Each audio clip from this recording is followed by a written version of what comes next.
moom loolu dina tax ñu war a waxtaanee ci info expliqué ak actualité commentée tey ci suba si ce sera dans quelques instants mais xam ngeen ni ajuma bu ne moom foog sama waa ji toog Pape Sarr noo def. sant alhamdulilah mbaa yaa ngi ci jàmm. sant alhamdulilah maa ngi sant bu baax a baax di la nuyu. di nuyu Modou Fall di nuyu ñëpp ñu ñuy teewlu. waaw di wax ne ñëwaat nañu. ajuma ngir waxtaanee wàllum tàggat yaram. wàllum tàggat yaram tey nag tàggat yaram la ñuy ubbee sax jotaay bi balaa ñoo ñëw ca la ca des nga xam ne jëm na ci wàllu musique on sera très musical juste après le sport waxtaanee plateforme yi ñu gis léegi loolu la ñuy woowee digital loolu la ñuy woowee boo xoolee léegi ci jamono ni mu soppeekoo li ngay gis CD bareetul li ngay gis cassette jamono yi ñoom Modou Fall bareetul ndax li ko waral mooy on est très digital loo bëgg rek mën nga koo jënd ci internet bi ndax am na nag ay avantage wala ay mbir yoo xam ne mën na koo yàq dinañ ci waxtaan ak kenn koo xam ne xam-xamam màcc na lool jëm ci loolu ñu koy wax Alaaji Maan ñu xam ko bu baax ci musique sénégalaise ren wala jamono yi ñu seetlu ni andi na benn plateforme bu ñuy wax jaba nag mooy marché voilà fa la ñuy jaayee lépp loo xam ne musique la dinañ jokkoo également ak beneen plateforme boo xam ne suñu partenaire la ñu sax muy musique bi ce sera tout à l'heure ci ñaareelu jotaayu waxtaan bi balaa boobu nag dañuy ñëw ci sport bi teg bal yi balu football beeg bu basket beeg bu tennis beeg bu ne dañ koy andi ci biir studio bi ngir waxtaanee sport waaye fan la ñuy tàmbalee Pa Ma Jaxate waaw dañuy tàmbalee ak actualité li nga xam ne moom moo ñu dab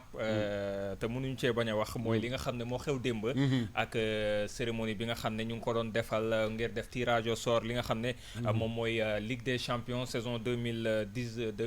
2019-2020 yokk ci joxaale ay distinction yi nga xam ne moom moo jëm ci meilleur joueur UEFA yu saison yi loolu nag démb lañu amaloon tirage bi waaye laata loolu kii di Sadio Mané fësaat na ca bu baax ndaxte ci li nga xam ne moom mooy raaya yi ñu doon joxe moom moo nekk deuxième meilleur attaquant d'Europe nekk ci ginnaaw Lionel Messi mi nga xam ne moom la ñu def meilleur attaquant saison bi weesu ca Europe moom Sadio Mané nekk deuxième jiitu Cristiano Ronaldo mi nekk ci troisième muy meilleur classement boo xam ne doomu Sénégal am na ko ci li nga xam ne moom mooy loolu jar na taxaw mooy loolu jar na taxaw seetlu c'est une surprise wala yéen a ngi ko doon xaar non du surprise peut-être surprise bi ci benn côté lay nekkee Sadio Mané mënoon na am xëy na position bu gën a baax mënoon na nekk sax meilleur buteur d'Europe c'est vrai que Messi ni ñu koy waxee extraterrestre la romb ko dafay xaw a jafe mais quand même Sadio a fait une bonne saison 2019 bi inscrit nekk co meilleur buteur avec Salah ak Aubameyang en Angleterre boo ko dee xool donc raw Cristiano Ronaldo raw yeneen buteurs yi nga xamante ni ñu ci mel ni ay Agüero ainsi de suite c'est-à-dire voilà ay ñoom Hazard kon surprise la benn ci wàll bi mais xëy na du woon surprise parce que Sadio mënoon na gënoon tegi jéego boo xoolee ci saison bi passé am na ay match yoo xamante ni sax joué wu ko daf ci absenté xëy na bu joué woon ci match yooyee mënoon na yokk li nga xamante ni moo di compteur de but am ni ko tubaab di waxee mais li ëpp solo ci saison Sadio Mané boo ko dee xool évolution la c'est-à-dire saison daaw ak bu ren bi muy consécration parce que daaw il était finaliste de la Ligue des champions d'ailleurs inscrire l'unique but de Liverpool contre le Real Madrid match bi nga xam te ni dañ ko ñàkkoon ren également il a participé ci la fameuse remontada bi nga xamante ni moom lañ def contre Barcelone demi-finale voilà 4-0 lu kenn xaarul woon mu am tamit consolation lu toll ni Lionel Messi bu fekkee dafa def une déclaration de presse wala génn ci une sortie médiatique pour dire que Sadio Mané mérite mieux le ballon d'or que moi donc voilà quoi Sadio c'est le Sénégal qui se positionne davantage d'accord. Et puis bu ñu góorgóorloo tuuti xëy na fekk doyen dana baax waaw mën na donc Pa Ma Jaxate c'est pas une surprise mais mën nañ jàpp ni loolu lu yenu maanaa la waaw lu yenu maanaa la wax na ko léegi nga gis ne saison bi nga xam ne Sadio Mané def na ko et puis ñëpp dañu reconnaître na dafa def saison c'est sa meilleure saison depuis bi mu commencé football ba tey rawatina ak bi mu ñëwee continent bu Europe ak championnat européen yi gis nga ren li koy firndeel mooy bëri na ay raaya yoo xam ne jox nañu ko jël na fi li nga xam ne moom mooy 11 d'or nekk na fi co-meilleur buteur championnat d'Angleterre nekk na jël na Ligue des champions européenne ak li nga xam ne moom mooy club club am di Liverpool ak saison bu mag bi nga xam ne def na ko Coupe d'Afrique bi donte Sénégal jël coupe bi mais dem na ba final dugal na 3 buts def passe décisif donc loolu yëpp day firndeel ne sur le plan mondial de façon générale Sadio Mané def na saison bu mag maintenant li nga xam ne moom mooy distinction yi jël na 2e derrière Messi mais voilà je suppose que ne mën na encore il peut faire mieux. Il peut faire bien mieux parce que pour man talent bi nekk ci moom yëpp li mu ci génnee encore li mu ci war a génneewaat encore des na maintenant pour le reste distinction yi li ma ci waxoon du ma ci delluwaat ginnaaw quoi voilà waxoon naa ko la semaine dernière donc je pense que distinction yi moom distinction individuelle dans un sport collectif déjà ça voilà ça pose problème maintenant li làqu ci ginnaaw nag moom voilà c'est à chacun de seen ay mbir la voilà seen ay mbir la quoi ku nekk mën na donc lii moom dañ cee mënul woon dara def nañ ko et puis ñu ngi koy féliciter bu baax et puis c'est une fierté pour tous les Sénégalais de voir que Sadio Mané quand même mu ngi ñuy sagal c'est important parce que Sadio boo xoolee moom moo tijji bunt yi moo tijji bunt yi pour la première El Hadj Diouf moom mën naa bàyyi wax ji fi mu ne nii tey encouragé booy bi mais non El Hadj du bàyyi non El Hadj du bàyyi parce que El Hadj il est quart de finaliste mondial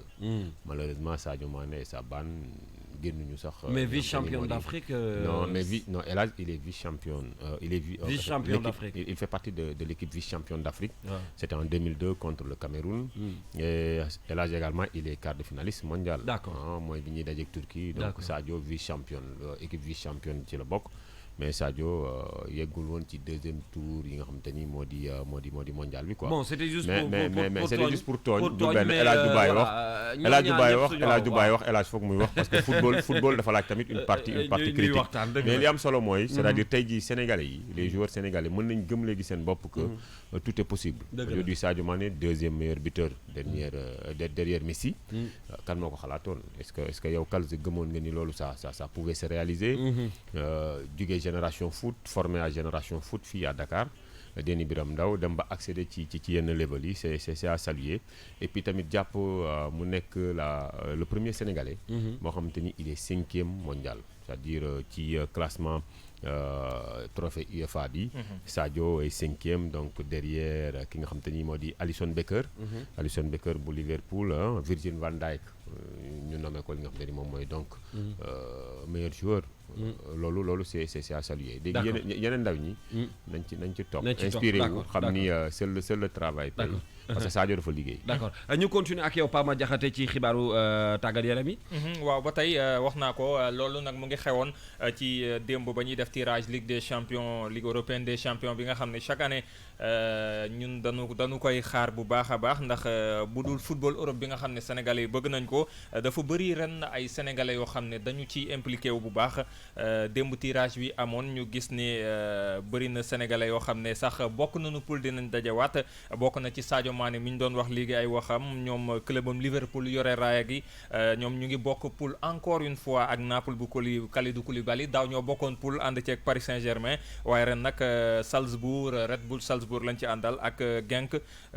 ñoom ñoo bokk groupe ci groupe E bi la mu doon retrouvaille diggante Sadio Mané ak Kalidou Koulibaly ak yeneen poule it yoo xam ne ay sénégalais dañ fa daje poule A bi Paris Saint-Germain bu Idrissa Gana Gueye bokk ci ak Real Madrid bu mag bi Club Bruges bu Krépin Diatta ak Galatasaray bi nga xam ne Mbaye Diagne fa la nekk pour l'instant en attendant ndax dinañ ko transférer ou non gis nañ également Pape Abdou Cissé ci ak Olympiakos ci groupe B bi ànd ceeg Bayern Tottenham ak Étoile Rouge Belgrade beneen sénégalais it FC Barcelone bu muy Moussa Wagué bokk ak Dortmund Inter Milan ak Slavia Prague donc mu doon sénégalais yi nga xam ne dinañ leen may gët bu baax a baax ci Ligue des champions ren bi kon Sénégal am na place ci Ligue des champions bu baax Sénégal am na place ci Ligue des champions parce que ay joueurs sénégalais ñoo bokk ci la quasi-totalité des équipes maa gis gars yoo xam ne moom sincèrement yi koy disputé dañuy mel ni sénégalais football bu fekkee ni sénégalais yaa ngi ci club yi waaw ça c'est vrai kooku fibre patriotique moo tax xam naa ni Paris moom ak Liverpool ren c'est-à-dire dina bëri ay supporters sénégalais non mais bokk ak Kalz King FM c'est-à-dire fu Kalz taxaw da nga koy jàppale kooku appartenance la c'est ça mais bon j'espère que cette fois-ci voilà que Gana Gueye dina mën a sori ak Paris Saint-Germain Sadio Mané également Krépin Diatta Bruges Mbaye Diagne ainsi de suite ñoom Kalidou Koulibaly Naples Naples nga xam te ne c'est une très belle équipe. Donc il y a à peu près combien de Sénégalais qui participent on peut dire 5, 6? Oui, 7. 7. Idrissa Gana Gueye à Paris, Crépin Diatta à Bruges, Galatasaray Mbaye Diagne, Pape Abdou Cissé Olympiakos, Sadio Mané Liverpool, Naples Kalidou Koulibaly ak FC Barcelone Moussa Wagué. Oui, donc ça fait beaucoup quand même. Ça fait beaucoup, hein, ça fait beaucoup et voilà, ça fait une fierté. Aïcha Pape Madiakhaté. Waaw ñu wax ci Jeux africains yi donc actuellement ñu ngi ci waxoon nañ ci semaine dernière également démb Sénégal gàddu médaille de bronze ci football bi mu gagné Mali tir au but 4-3 match bi temps réglementaire bi 0-0 la woon Sénégal tir au but lañ ko gagné woon ci demi-finale yi mu gagné tir au but ci finale yi voilà exactement dañ doon wax ne Sénégal moom dafa modi ci tir au but bon démb heureusement pour Lions yi gaynde yu Youssoupha Dabo yi jël nañ médaille de bronze bi mu doon beneen médaille boo xam ne Sénégal am na ko dollee ko ci yi ñu amoon avant ak yi ñu amaat démb muy Sénégal tollu jamono ji ci 17 médailles benn or 2 argent ak 14 bronze. 14 bronze ah. waaye en attendant tey lamb ji ñoom Adama Diatta tey la ñuy sëgg bëre. lutte olympique ñoo am yaakaar ne. mais lamb ji moom suñu yàgg nañ fa am ndam. waaw parce que daaw Adama Diatta jële woon na fa médaille d'or. donc am nañu yaakaar ne mën nañu amaat beneen médaille d'or. non lamb ji taxawaay boobu Sénégal am ci Jeux africains yooyu mu wax léegi mu mel ni Sénégal yàgg naa am ndam ci yu demee noonu. waaw Jeux africains waaw c'est vrai Sénégal yàgg naa am médaille d'or même bi boo xoolee bronze bi c'est vrai dañ ciy consolé wu rek mais or bi c'est-à-dire or bi moo nekkoon. yow or bi nga gën a bëgg. waaw moom lañ ciblé woon et puis booy mënoon nañu ko jël. c'est-à-dire mënoon nañu ko jël manque de chance la ñu perdre seen demi-finale. mais quand même ils ont montré du bon jeu et puis du beau jeu également. xëy na beneen yoon dinañu jëlaat li nga xam te ni moo di médaille d'or bi Sénégal yàgg na ko jël je crois même 3e place bi ñu jël mu di bronze bi da leen tijjil peut-être qualification ci ay compétitions internationales. tout à fait je pense bien vérifié wu ma. waaw dinañ mën a préparer Jeux mondiaux yeeg Jeux olympiques yi voilà donc petite catégorie bi quand même ñu ngi xeex bu baax a baax ngir représenter le Sénégal ci wàllu làmb bi nga laaj la lutte olympique mooy lutte sans frappe. boo dee xool Sénégal moo trôné en Afrique. Yékini daan nañu représenté. Yékini tas na fédération nigériane. Nigéria waaw rajo tas na ko daan seen ki ñu doon wax seen yaakaar. et puis tas ko complètement boo dee xool Eumeu Sène ñoom ñëpp bokkoon nañ ci équipe nationale bi. Reug Reug également je crois il fait partie de l'équipe olympique. et il y a d'autres lutteurs. wàllu làmb Sénégal moo ci teg. moo ci teg tànk ndax xam nañ ni làmb ndax suñu yëf la. voilà effectivement suñu yëf la mu nga ko bu ñu jógee foofu nag dañuy wax ci li nga xam ne moom moo laataa ñu dugg ci li waral li ñuy gën a yaatal. muy wàllu Ligue Pro beeg football yeeg jafe-jafe yi ci nekk ba léegi championnat bi tàmbaleegul. mais fàttali ne dinañ ci jokkoo ak Ndofène Fall. effectivement dinañ ci waxtaan ak moom léegi. ñu wax rek ci wàllu basket ak ci la ñu def sax ak portrait. coupe du monde bi xam ngeen ko. basket bi ci góor ñi dina tàmbali samedi ëllëg lay tàmbali foofee ci réewum Chine. Sénégal nag bokk ca war caa daje ak Lituanie Canada ak Australie ñoom la bokkal poule ci groupe H bi Sénégal nag jongante bu njëkk donte suba la ñuy tàmbali compétition bi moom dimanche ci suba gi 11h30 lay ji jongante bu njëkk ak Lituanie équipe Sénégal bi nag am capitaine bu bees ci góor ñi Malay Ndoye moo fa nekkoon ay at léegi nag Maurice Ndour moo fa nekk moom la ñu tabb bees Tafa Gueye coach bu bees bi moom moo ko tànn mu doon nag koo xam ne ràññee nañu ko baax ci xadaram ci pasteefam ci li nga xam ne daf ciy yëngu ba tax ñu def nataalam ngir may rek ak prolongement ngir ñu mën a wax ci mondial basket bi. rastam yi ak sikkim su gudd si tax ba ràññee ko yomb na loolu ci biir ay naataangoom moom moo di Maurice Ndour Maurice Dali Ndour di turam dëgg ñu koy woow it Nature Boy ñàkkul ne bokk na ci li ko waral ñu koy dàkkantelee loolee di deram bu ñuul ak it li ñenn ñi jàppee ko ne dafa naqari deret te moom mu jàpp ne loolee amul ndaxte moom ndaw Sindia gi ca département bu Mbour bu amee lu ko naqari ci digg bi lay jaar bu koy wax moo xam nga bëgg koo dégg wala nga bañ ko loolee sax lañu nemmeeku ci lu yàggul dara ginnaaw ba muy ñaawlu yéex gee tàmbali ci équipe nationale bu Sénégal bu basketball ba fas yéene dem ca Chine ngir coupe du monde bu basketball bi loolee terewul entraîneur am di Tafa Gueye mi ñu tànn ngir mu yóbbu gaynde yi ca Chine ca place Abdourahmane Ndiaye Adidas mu tabb ko mu doon capitaine bu bees bu Sénégal. rôle capitaine bi c'est pas une tâche facile quand même je vais dire parce que jiite ay nit yombul. te ba léegi am na ay jàngat yu ñu ciy def man moom sama wàllu am na ay jàngat yu ma ciy def mais dinaa def lépp li ma mën pour vraiment wane le bon exemple sur le terrain pour guider l'équipe et puis ndax ñu mën a xàccandoo dóorandoo ensemble parce que c'est pas moi seul ba may jël capitana bi wax naa ko c'est pas moi mais c'est 12 gaynde moom géant bu 2m06 bi doon ab ailier fort jot naa jaar ci ay club yu ràññeeku ci àdduna bi yu ci mel ne Real Madrid ak Knicks yu New York laata muy dem nekk jamono ji ca Espagne ca club bi di Valence Basket Club laata loolu nag ci carrière universitaire am jot na jaar ci réewu Japon ak ci États-Unis diggante atum 2009 ak atum 2015 yow bi mu am jamono ji ci àdduna bi taxul mu fàtte benn yoon fa mu fekk baax ndax ak fondation bi mu sos mu ngi dimbali bu baax ndawu Mbuur yi yëngatu ci wàllum basket. dama foog ni en tant que sénégalais je pense que am na benn niveau boo fa demee ba egg wala yàlla jàppale la ba nga egg yenn niveau yi je pense que sa devoir la nga demaat jàppale sa communauté ak fi nga jóge donc c'est dans ce cadre qu'on a lancé la fondation Maurice Ndour pour donner des opportunités aux jeunes sénégalais. mu takk soxna soo xam ne day yëngatu ci wàllu basketball ni moom Maurice Ndour doon na it ku bëgg musique reggae doon it fans bu artiste sénégalais bii di Carlou D mi nga xam ne sax jot na def vidéo daal di jaaraat ci wayam wii di dara du lore. kenn ma xoolal li may def li ma bëgg laa def ñu ko bëgg topp ci hip hop ma mbalaxu ma mere ma damay musique ngeen ñu ko fiil lu fi waay di def dàkku ma ko li ko saf moo ma saful li muy saf ki ko ñama ko xam. jamono yi mu nekk ca Chine Maurice Ndour di xamle ne moom ak ay naataangoom yu équipe nationale bu Sénégal daanu doon ay gaynde ci parquet yi ngir mën a sargal maillot national bi ci coupe du monde bu basketball bi.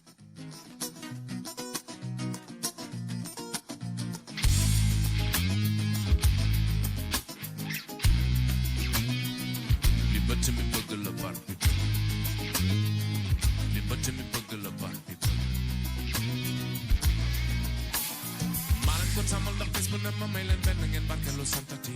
ñi wax waxati ñi jëf jëfati ñi war warati ñi sët sëtati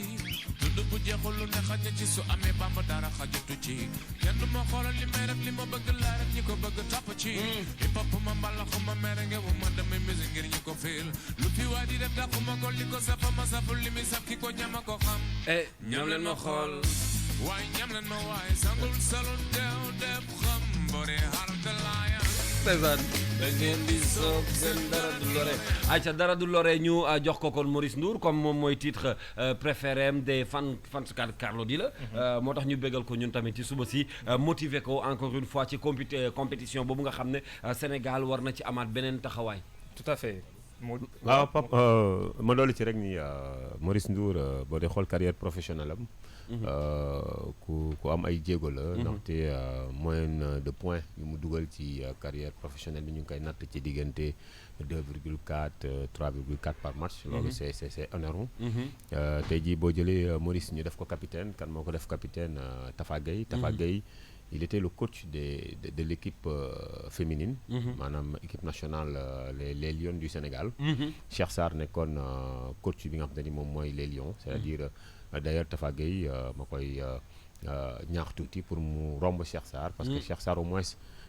coupe du monde de basket yóbbu woon nañu deuxième tour ñuy ñàkk contre Espagne mu nekkoon compétition wala campagne bu neexoon ci ñun pour la première fois ñu accéder ci niveau boobu kon tey Tafa Gueye bu jëlee relève bi je pense que Chine am nañ ci yaakaar c'est vrai que sera difficile parce que ay Canada équipe yi ñuy dajal ce sont des équipes ce sont des pays de basket tey jii mais Tafa Gueye ak fi mu yóbbu jigéen ñi trophée mu jël ak expérience yu mu am boo gisee mu jël Maurice Ndour peut-être ce n'est pas fortuit d'accord Maurice c'est un battant un gagneur kon tey jii voilà quoi gaynde la donc ñi ngi am yaakaar ci moom bu baax ñu lay gërëm Pape Madiakhate ci portrait bi ndax gën nga ñoo xamale ak ki nga xam ne moo di Maurice Ndour di sax motivation parce que man bi ma ko gisee léegi dama ne Cheikh Faye mais kii gaynde la mën nañu cee génnee ñi ngi ba tey ak yéen ci jotaayu tàggat yaram bi nga xam ne moom la ñuy ànd ak yéen ci suba si après le portrait bu Maurice Ndour loolu nag c'était pour parler ci basket bi nga xam ne Sénégal war naa bokk ci compétition coupe du monde bi war a am ci at bi effectivement mu war a tàmbali ëllëg foofee ca Chine ni ma ko waxee woon Sénégal nag nekk ci groupe H bi moom dimanche lay amal jonganteem bu njëkk digganteem ak Lituanie dimanche 11h30 ci bëccëg gi lay doon yeneen ñaari adversaire am doon Canada ak Australie mu doon nag poule bu relevé mais nag Sénégal objectif am ci compétition mooy dafay match yu baax comme ni ñu ko waxee woon def ay victoire le maximum de victoire possible mais objectif principal bi mooy préparer Afrobasket 2021. jaajëf loolu mooy li nga xam ne moo jëmoon ci wàllu basket bi am na leneen loo xam ne moom la ñu war a waxtaanee déjà suñu invité bi mi ngi en ligne dans quelques minutes wala dans quelques secondes dañuy jokkoo ak moom léegi ngir waxtaanee tey nag li nga xam ne vraiment mooy sujet bi ñu tànn ne foog ñu waxtaanee ko tey ci biir ajuma ji. effectivement muy wàllum football ak ligue professionnelle bi nga xam ne mu ngi fii ci Sénégal ci wàllum football mu am fukki at boobaak léegi nag ñu ciy dox muy ñuy jug ak daanu ak moom waaye nag fukki at ci ren nag mu am jafe-jafe ndax fan yi weesu xam ngeen ne jamono yi la championnat bi daan tàmbali club yi commencé entraîner ngir ñu waaj a tàmbali ndax déjà sunu club yi nga xam ne ñoo ñu représenté ci compétition africaine yi comme Génération Foot tàmbali na ay jonganteem ba qualifié na deuxième tour bi war daje ak Zamalek bu Égypte waaye boobaak léegi amul benn bés boo xam ne jàpp nañu ko ñu ne ci la saison bi war a démarrer bëri na nag ay jafe-jafe yu ñu ci tudd bokk na ci wàllum koppar ba tax nag ñu ne daañu ci waxtaanee ndax tey it fu ñuy tuddee suñu championnat européen yi war nañu it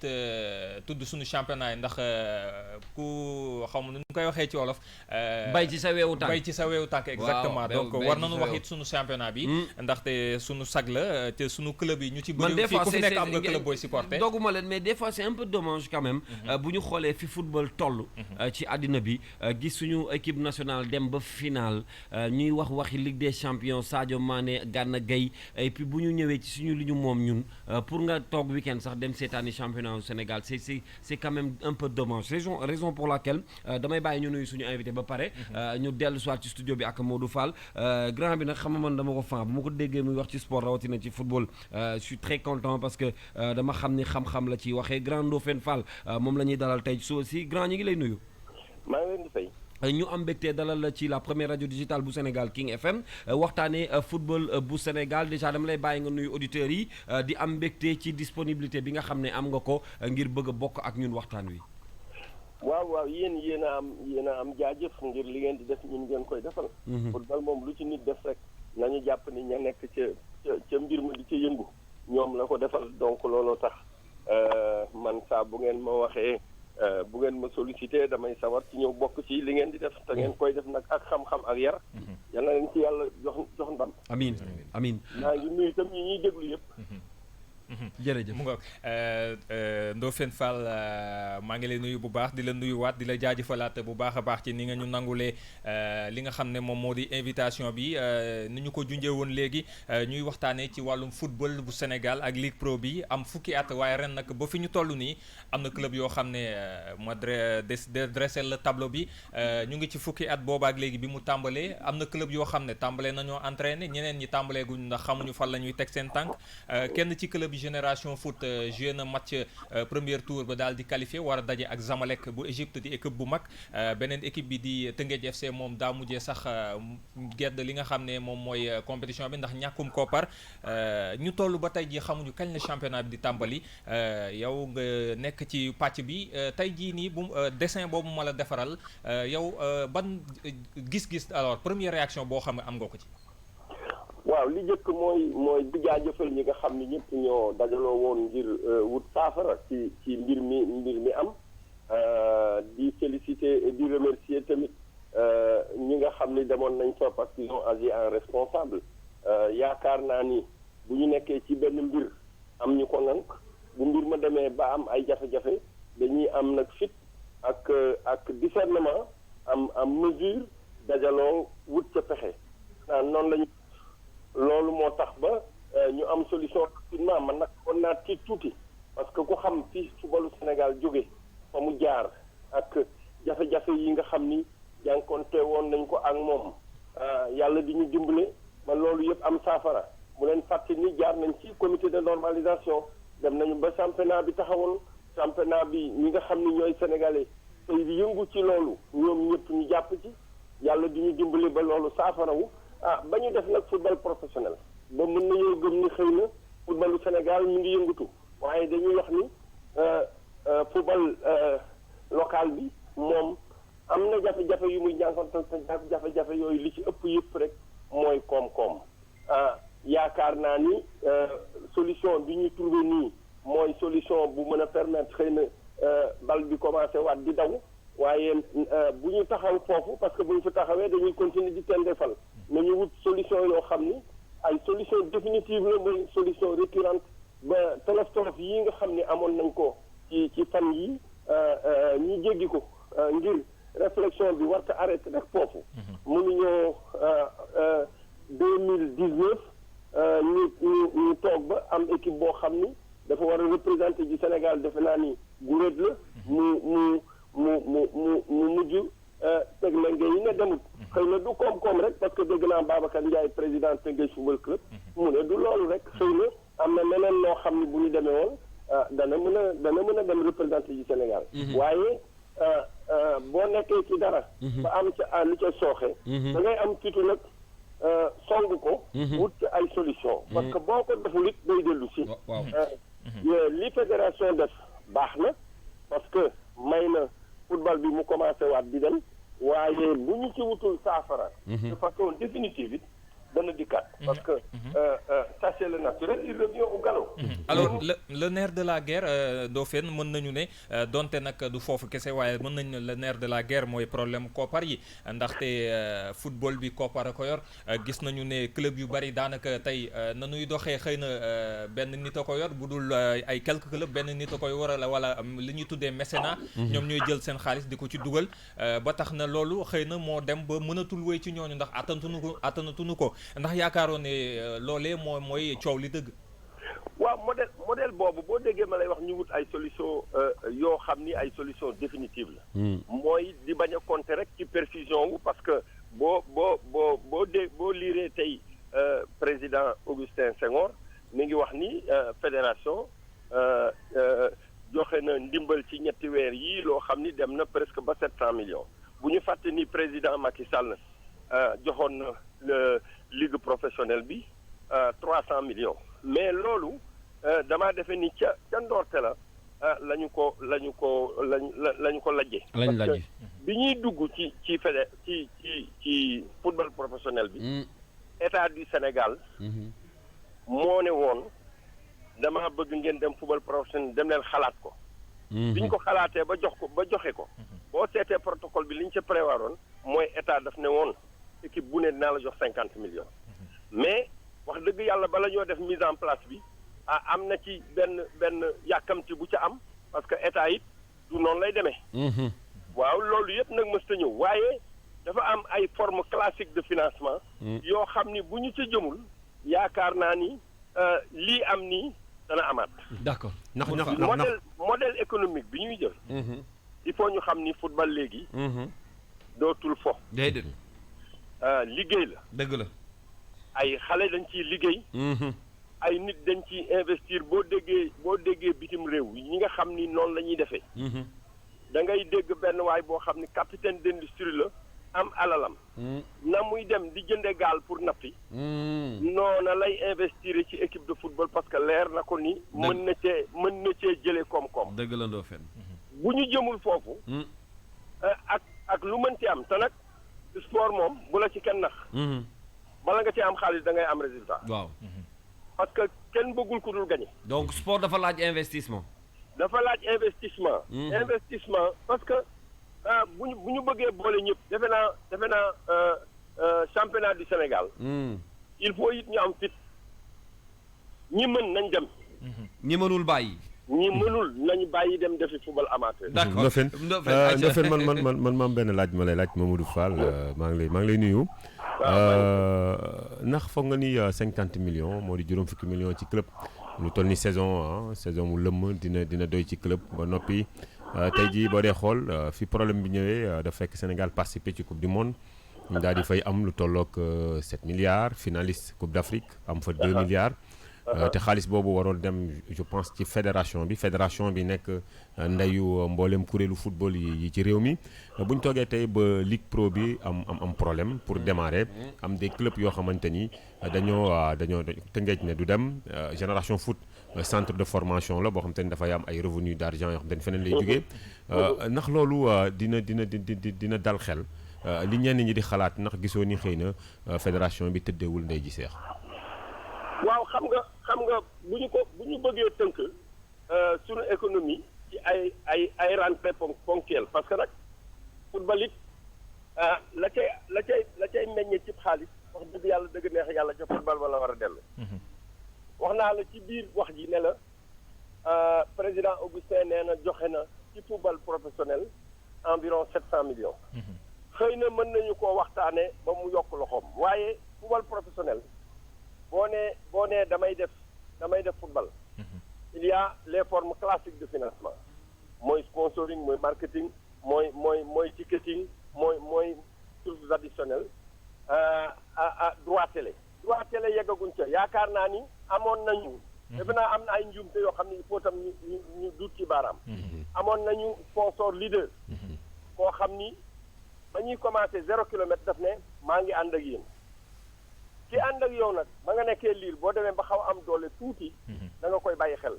mooy xam nga Orange moo sponsoroon pour football professionnel amatuñu woon visibilité pour télévision bu mel ni Canal ñëwoon na def ay proposition waaye li may wax mooy tuddee xam lekkam la xew Côte d'Ivoire xëy na mënul xew Sénégal mënagu fi xew parce que Côte d'Ivoire dañu am ay équipe professionnelle yoo xam ni dañuy dem di dugg Champions League ñoo ëpp visibilité ñun bu ñu sooxoon ndànk xëy na yàlla danañu may ñu taxaw tuuti waaye nag dafa am beneen forme de financement boo xam ni état yi ñoo ko defal seen ay football professionnel ba ñu xaw a am doole tuuti loolu moo xewoon Gabon loolu moo xew Côte d'Ivoire moom président bi ci négociation yi ñu doon def ci lu téléphonie bi mobile bi la leen ne dama ciy dugalaale sama football professionnel donc loolu tax ma ne waxtaan wi buñ ko defee fii nañu ko def waxtaan woo xam ni ay solution yoo xam ne ay solution définitive la parce que bu ñu ko tabasalee nii fédération sénégalaise de football bañ effectivement lii am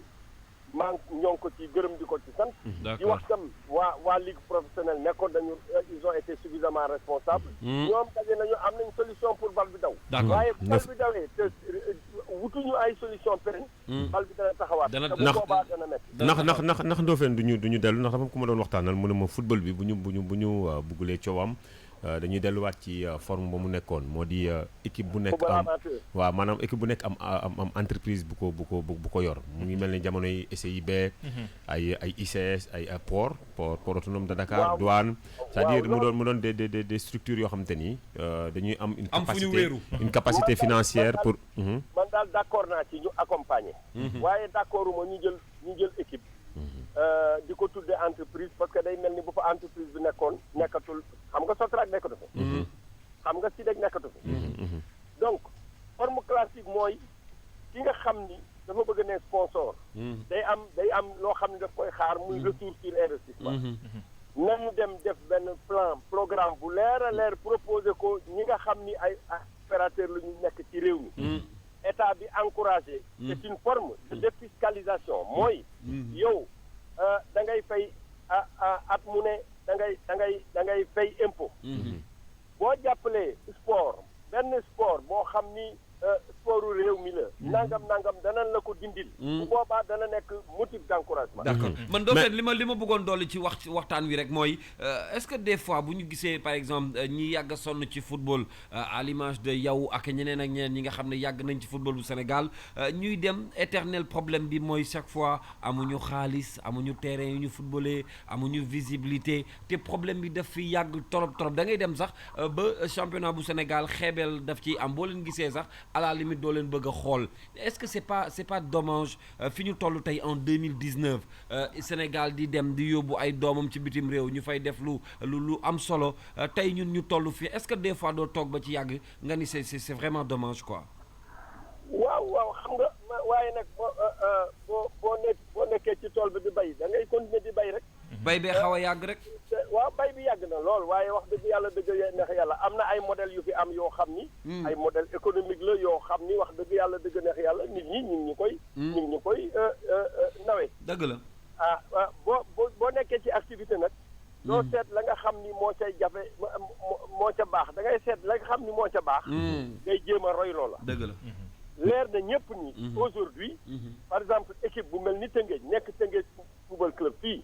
la fa nekk ci ay industrie bu ñu jàppale woon Tëngéej football club. kon léegi kenn waxatu ko. effectivement. boo demee noonu fu mel ni Casamance Casa Sport ak la fa am ci ay sites touristiques. ak la fa nekk ci ay infrastructure ñooñu ñëpp bu ñu jàppale woon Casa Sport kenn waxatu ko. ñu jàppe ko noonu benn par benn man boobu modèle laa gëm mooy effectivement nañu wuti ay sponsor boo seetee ci àddina bi. yaakaar naa ni war nañu am benn mission de bons offices. bu dox diggante ligue professionnelle. ak sponsoram bu njëkk ba. d'accord. parce que bon mën nañu tudd tur yi xam nga. Orange la Orange. moo accompagné woon ligue professionnelle. yi nga xam da ngaa ñëw ne damaa bëgg a dem sama tool bay mu ne la nañ ànd bay. bu ca dara meññee mënoo ko yemale ak ñeneen ñi. déedéet. télévision bu mel ni canal bu ñëwee ne la damaa bëgg di diffuser say mat. am na nangami koppar yoo xam ni dinaa ko see def bul xool kopparee rek xoolal visibilité bi mu lay jox. parce que boo demee ci sponsor di waxtaan ak moom nga ne sponsor bi man kat Sénégal laa nekk. man maay ligue sénégalaise football professionnel sama sponsor diw la. sama diffuseur diw la. bu boobaa dana am beneen bët bu mu lay xool. mais tey jii Ndofène doguma la mais situation bi ñu nekk nii est-ce que du parce que Saër Seck dégg nañ ko mu taxaw devant le président de la République daal di jooytu lañ ko mën a wax mooy situation boog Star Time nga xam te ne il avait Star Time ci boppam dafa injecté woon 6 milliards. ci football bi ñu war ko séddale les clubs sur 10 ans.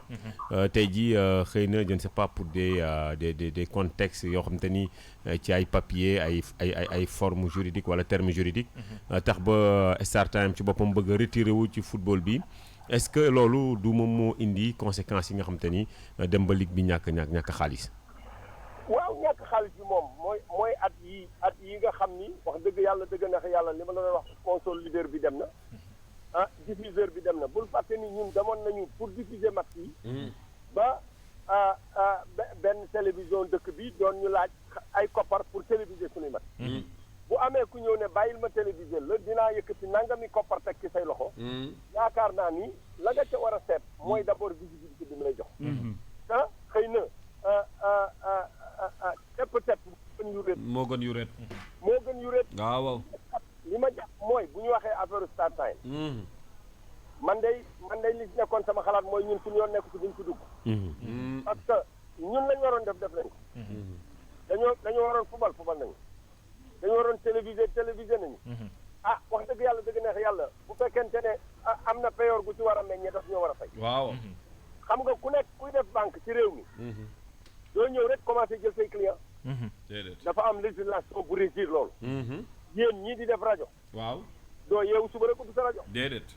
dafa am ay charte ak nooy jaar da nga koy jaar ba dox ko ba mu mët nga door a ñëw def. dëgg la grand dëgg la dafa am mbir moo xam ni xëy na mën nañ ko encouragé. mën nañ cee dox mën nañ cee def lu ñu war di def waaye man de li ma jàpp mooy. waaw. ba nga ma waxee ne yow yóbbu ma Dakar. man ma dawal sama oto ba indi la Dakar da nga ma war a fay. waaw mu jeex tàkk. jërëjëf Ndofène ñi ngi lay gërëm wax dëgg yàlla waxtu bi moo ñu xaw a dab mais ñu am mbégte bu rëy parce que yow dañu nawloo sa xam-xam et puis am disponibilité bu sportu Sénégal soxlaa waxtaan nga ñëw taxaw lan mooy kàddu gu mujj gi. waaw kàddu gu mujj gi daal mooy wax dëgg yàlla dëgg neex yàlla war naa fay xaalis bi. dëgg la. ñun mën nañoo jël facilitateur mën nañoo sol suñu dàll fu ne mën nañ faa dem. joytu fa. waaye li nga xam ni moom la warloo ak sartu réew mi. loolu moom moo ko war a wàccoo. ñun suñu wàccuwaay def nañ ko mooy dañuy ne fubal leen ñu fubal. dañuy téléviser nañu. dañ koy wane nañ ko. kon ci yoon war nañoo fay man nag li ma jàpp mooy. bu ñu taxaw. nañu continuer waxtaan bi. man day gëm naa ni def benn mission de bons offices moo gën dem seeti ñi nga xam ni nekkoon nañu ñoom. dëgg la parce que ki nga ñam ba pare bokkul ak ki nga ñamagul. waaw. moom daal wax dëgg yàlla lañ doon defar ñële. waaw. defal nañ ko. jërëjëf. mooy football. ñu télévisé ko. wane ko mu jeex. wane ko mu jeex kon nag wax dëgg yàlla dëgg neex yàlla. warugar wi def ngeen ko la mu warloo ak ñun war na ko. war na ko def jërëjëf Ndofène merci beaucoup Piye ñu ngi lay souhaiter un bon vendredi. moom moo nekkoon suñu invité ci suba si. xam-xamam màcc lool ci wàllu football. grand Ndofène Fall Pape Madiakhaté. mu ngoog wax na ko gis ngeen ci biir waxtaan bi mu ngi développé tout boo xoolee bu baax. tout tourne autour de l'argent. de xaalis bi moo en fait football moom. sport de façon générale. xaalis a ko yor waaw donc sans argent. pas de football pas de compétition. Wow. Donc problème yi nag bari na tudd na ci problème sponsoring. tudd na ci problème modèle financier parce que modèle économique club yi également wax na ko il faut que ñu xoolaat ko il faut que ñu xalaataat ko bu baax parce que club mënta wéeru rek ci benn ñaari nit. xam nga Modou Fall am nay koppar baal ma jox ko club bi. lu club bi di def moom moo koy génnee ci poosam. bis bu dematee ba daal di mënul dem jébbal gars yi club ba day taxaw. ci gàttal daal club yi du ñu moom seen bopp. donc loolu aussi il faut ñu xalaat ko. je crois texte yi régir la Ligue Pro moom moo imposé woon loolu. donc foog ñu def des réformes yi nga xam ne ci wàllu texte yi. adopter de nouveaux textes. parce que le système de mécénat. ci Ligue Pro daf ci nekk. boo dee xool club bu nekk. benn calze moo fay nekk am xaalis moom mooy injecté mooy perfuser club bi. muy joué bu weesoo les centres de formation ñi nga xam te ni. ce sont des centres di am ay yeneen rentrée d'argent di jaay ay joueurs ainsi de suite quoi. comprendre nga mais calze man li ma bëggoon comprendre mooy le pourquoi notre football local daan dem ba ay final Ligue des champions africaine boo dee xool GIA football na ko dañ daan egg ba ay demi-finale te loolu c'était vers les années 80 jàpp 90 20 ans après avec tout ce qu'il y a comme modernité évolution ci wàllu football nos clubs mënuñu jàll ci phase de poule yi wala accéder ci deuxième tour yi ci compétition africaine yi tey ji on parle de problème d'argent club yi amuñu xaalis la ligue amul xaalis moo tax tey mënul football c'est-à-dire loolu dafay xaw a naqari ci un pays boo xamante ni nee na dafa opter pour une politique sportive ngir jéem a évoluer ci wàllu sport jàppale xale yi ainsi de suite pour man il est grand temps pour ñu xoolaat naka la ñuy defaraate suñu football. La fédération c'est vrai 700 millions c'est beaucoup mais c'est peu. L'État du Sénégal 50 millions c'est peu parce que boo dee xool sportif yi yàgg nañu laaj également que l'État du Sénégal yóbbu budget bi à 1% du budget national budget sportif 1% du budget national je crois le budget actuellement c'est 0,47 0,40 bor boobu du budget national tu ne peux pas concurrencer des pays yoo xamante ni leur budget dépasse de loin yow sa boss ba ci Côte d'Ivoire sax raw Côte d'Ivoire non de loin sa boss Angola c'est-à-dire yow tey ñooñu ngay dajeel ñoom ñooy say natango donc defal ñoom li ñu def injecte de l'argent ci parce que le football léegi modèle économique la d'accord acca balaa ñuy def transition génn ci football beeg tàggat yaram bi Pape Madiakhaté lan moo ñu dese ci sport bi waaw xanaa joxe programme bu weekend bi ci championnat européen yi ngir jox ko ñi nga xam ne ñoom ñooy seetaan ñoo bëgg football bi wax leen ne programme bi moom weekend bi dina riche ndaxte waaye nag dañuy denc bi ci dàq ci suuf à mon avis ci suuf lañ koy dàq mën nañ tàmbalee tey ci vendredi bi ci championnat bu France ak Metz boo xam ne am na ay Sénégalais yu fa nekk ne Habib Diallo mi nga xam ne mu ngi wane boppam bu baax ak ay buts yu muy dugal ñoom Opanguet ak ñoom Sène dinañ dalal tey Paris Saint-Germain bi nga xam ne Neymar ba tey ay mbirum dara leeru ca dana dem wala du dem en tout cas tey moom lépp dana leer ndax Neymar moom jaaxle na lanu ne mooy réunion de la dernière chance diggante Barça ak proposition bi mu def Paris ëllëg dimanche ren bu ñoom Mbaye Niang ak sunu gardien bi Mendy ñoom dinañ dese ak Nice ca Angleterre moom ëllëg ci samedi gi 15h Watford bu Ismaïla Sarr dina laale ak Newcastle Manchester City di tase ak Brighton Liverpool bu Sadio Mané dina jouer ak Burnley loolu samedi lay doon dimanche bi derby de Londres diggante Arsenal ak Tottenham lay doon ca Espagne moom samedi ëllëg Barça FC Barcelone bu Moussa Wagué dina dem seeti Osasuna Pamplune dimanche Atlético Madrid de laale ak Eibar 20h dimanche ba tey Villarreal di tase ak Real de Madrid bu Zinedine Zidane fi dàq nag foofu moo tax ma denc ko ci suuf muy Italie ndax ñaari choc yu am solo moo fa am ci samedi bi ëllëg ci guddi gi bu 7h jotee 19h45 diggante Juventus de Turin champion en titre ak Naples bu Kalidou Koulibaly de deuxième. boobu du yomb donc match bu mag a mag la moom mooy choc bu Serie A bu Italie bi. ci weekend bi Juventus bu Chris ah. Juventus bu Cristiano Ronaldo. ak Naples bu Kalidou Koulibaly. ñu fàttali rek daaw. ne ñu ngi fàttali ko bii bu am solo bi nga xam ne Kalidou Koulibaly dugaloon na ko ci match boobu mbëkk bu rëy ba. tey ñu fas yéene dajewaat ñoom ñaar ñooy concurrencé. donc bii dina bokk ci ñiy départ. kooku la. Kalidou. effectivement moom mooy leaderu défense bi moom mooy leaderu défense bokk na ci capitaine yi ci Naples. beneen bi dimanche lay doon derby bu mag ci Italie munoo wax derby Italie te tuddoo derby boobu. muy diggante Lazio de Rome ak AS Rome toujours derby bu tàng lay doon. derby bu physique bëri ay gaañante bëri ay bagages. bu ñuy wax catenaccio ak gaañante Italie moom. foofu la seetaan na Lazio AS Rome. foofu lay sax mais Kals foog dama am beneen programme bu leen bëgg a jox balaa ngay jeexal ci match yi. mais l'observateur day laale ak RFM samedi. RFM mais samedi. waaw football bu mag match bu mag la. non sérieux l'observateur ak RFM dañuy football samedi. ok léegi nag li ma bëgg mooy xam naa ni yéen am ngeen jom lool. bu RFM paree ci affaire bi. waaw dama bëgg King FM daje ak RFM. mais dóor leen dóor mais non RFM mënul pare ci affaire bi parce que ni nga waxee c'est comme si RFM mooy gagner l'observateur. non mooy gagner l'observateur mais RFM y a plus de joueurs mon cher. yow Babacar Fall ci non mais ban Babacar Fall. mais non mais attends mais l'Obs y a les Ousmane Diop les Idi gars yi mooy loolu mais non li ma bëgg a dellu si ci programme bi Sénégalais yi nañu bàyyi xel tey la deuxième sortie bu Gana Gueye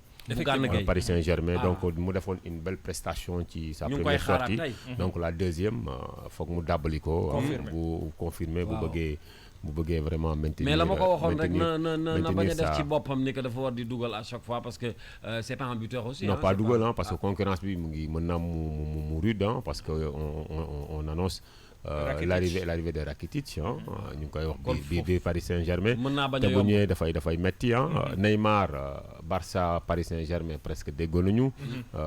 Barça a avancé une somme de 200 millions d'euros boo dee xool Neymar Paris mu ngi ko jëndee woon 220 millions d'euros ak ñu jiital ki nga xam te ni moo di Dembélé ak beneen joueur deux joueurs Rakitic ak keneen Dembélé le truc dañ ko écarté donc tey à coup sûr Neymar Barça la jëm kon loolu xaw naa leer loolu mooy programme yi nga xam ne mën ngeen ko bàyyi ci xel ci week-end bi tàmbali bés ni ki tey ma fàttaliwaat sama match bi rek diggante RFM ak l'Observateur dañuy jouer suba 15h xam naa ni RFM mooy dóor bu paree nag King FM ak RFM mais King 10 mooy góor dañuy non King moom man xam naa ci dara booy dañuy dóor non mais 10 mooy booy ay xale lañu ils sont très jeunes Cheikh Faye teg leen ko attaque rek mu gérer affaire yi waaw et puis coach bi gérer affaire bi Kader moom Daouda Daouda bu taxawee nii Daabo la lay xaw a saf tuuti. Daouda oui Youssouf Dabo oui mais booy tamit. non Kader Mangane 2.0 la tamit et puis bu ngeen dajeek RFM ñoom Babacar Fall ak Assane Gueye ci terrain bi Assane Gueye moom xam nga góol la. daraajee tax. grand Thiès waaw moom dara lay fu grand boobu lay footballé ñu ngi koy gërëm bu baax Alaaji Assane merci beaucoup on se donne rendez-vous vendredi prochain ma annoncé waale tout de suite ne que vendredi on recevra dans ce studio El Hadj Diouf mooy nekk suñu invité. El Hadj Diouf mooy nekk suñu invité vendredi prochain ci jour sport bi ñu waxtaanee ak moom ci football bu Sénégal ak ya ca des il sera dans le studio vendredi prochain pour nous parler de ce football sénégalais bi nga xam ne ñu ngi koy waxtaanee boobu ak léegi su ma juumul sport bi bal bi dañ koy teg tuuti dugg ci musique bi nag waaw Modou Fall sumi dara ji ñu yëngal tuuti ni ko xale yi di waxee yëngal tuuti waaw mais mbalax dara koy fecc waaw mais xam nga boo bëggee sànni tànk tam foog nga sumi ko non yooyu feccu tey la feccu démb nga yor feccu démb bi àll bi ndem si yàlla sekk di xool montorom kon da ngay yaaba gone yu bëri duñ ko fekkee di fecc di xool montor bi ñoom pap waaw loolu gone yi fekkee wuñ ko ñoom booy pap loolu dama ci booy ñoom seen fecc dafa ànd ak dosé day neex alors on va marquer une pause musicale et puis juste après on se retrouve pour la suite de ce 9-11 et puis ñu ngi ñëw léegi ci beneen pàcc bi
ndeysaan.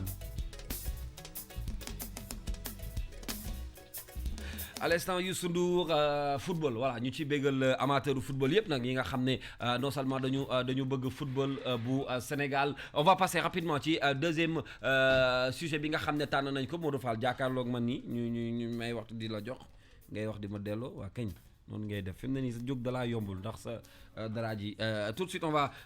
prendre notre invité bi nga xamante ni moom moo di suñu deuxième invité ci sujet bi ñu tànn dañuy waxtaanee nag musique ak plateforme yi nga xam ne gis nañ ko léegi ñu jël ko bu baax ci Sénégal plateforme yi nag maanaam da lay permettre nga mën a jënd ay musique waaye tamit di échanger ak say artistes raison pour laquelle tey dañu tànn ci suba si sujet bi nga xam ne mooy plateforme yooyu ñu cité ci ñaar ba ñett bi ci njëkk mooy bu Jaba di plateforme boo xam ne ba mu ubbee ak léegi yàggul ki ko initié nag mi ngi tudd Alaaji Man di artiste bu mag boo xam ne xam nañ ko ràññee ko ci ay mbir yoo xam ne def na ko fi beneen bi di musique bi ñoom it di suñu ay partenaires yoo xam ne dañuy faral di ànd ak ñoom sujet bi nag li tax mu intéressant mooy ginnaaw ñun dañuy bàkkee la première radio digitale bu Sénégal fi àddina toll ñu gis ni que lu bëri dafa soppeeku te changé waral cassette gisatoo ko CD sax mi ngi disparaître léegi waaw li ngay gis CD bareetul fii rek studio bi pour nga seen fi CD sax problème la lépp ngi ci machine yi parce que on est en mode digital raison pour laquelle plateforme yooyu juddu ndax nag ay avantage la andi wala dafa am lu muy yàq loolu la ñuy xëy na waxtaanee wax nañ ci wàllu piraterie bi ñu ne am na lu mu ci wàññi ñenn ñi ni léegi artistes yi dinañu mën a gën a dund ci seen art loolu yëpp di mbir yoo xam ne ku ci ne am na noo ko gisee yéen certainement xam naa ni seen téléphone yi musique mi ngi ci bu ngeen ko jëndul da ngeen koo télécharger ah. effectivement de toute façon ñaar yooyu am jënd wala télécharger mais comme ni nga ko waxee sénégalais yi amuñu trop habitude di jënd musique dañuy préférer télécharger ko bon parce que amuñu culture bi amuñu loo xamul culture bi doo ko def sénégalais yi ils préfèrent dem télécharger que jënd musique bi parce que xamuñu enjeu peut-être yi nga xam ne ñoo nekk ci ginnaaw ak li ñu mën a jàppale artistes yi c'est un moyen de jàppale artistes yi mais bon sénégalais yi amuñu culture bi comme tubaab yi wala comme en tout cas dans les autres pays ba tax sax voilà ça pose toujours problème jot nañ ci def benn micro trottoir bu fekkee ne yemb na rek Oumou Hakim Waaj moo ñu ko defal laaj sénégalais yi de façon générale ñoom ndax dañu koy jënd musique ci li nga xam ne moom mooy plateforme yooyee ak lan moo waral bu dee duñu ko def lan moo waral duñu ko def ñu teewlu ko te ñëw ci di jaay musique man xam naa ko tàmm ma koy utiliser ndaxte niñ koy defee rek ndaxte dañ koy jaay te yaakaar naa ne Sénégal tollaguñu jamono googu nga xam ne da ngay soxla musique di dugal sa compte bancaire ak yooyu pour jënd musique waaye nag am na solo bu baax a baax waaye yaakaar nañu bu nekkee dañoo bëgg lool noonu mu gën a dem ci kanam artistes yi war nañ see gën a taxaw gën see liggéey ndaxte am na solo bu baax a baax ay Europe ak États-Unis waaye fii nii suñu réew di Sénégal tàmm bu ñu ko utiliser. Je connais beaucoup de sites de téléchargement dinaa si dugg mais bu desee lu dul jënd fa musique wala son wala vidéo du ma ko def la raison mooy aw ma si entière confiance moo tax je préfère dugg si yeneen sites yi yoo xam ne amul fay comme ay Audiomack et cetera et c'est plus international yooyu daal moom laay utiliser mais par rapport ak sunu sites yi nekk fii au Sénégal dinaa si dugg mosuma see jënd benn musique. am na ay application yu jaay musique utilisé gu ma ko quoi mais xam naa dinaa ko mos a utiliser sound yi ma jot a génne dama koy bàyyi gratuitement si kii bi nii YouTube bi nii gars yi am ko fans yi am ko xam nga parce que damay xool tamit situation gars yi.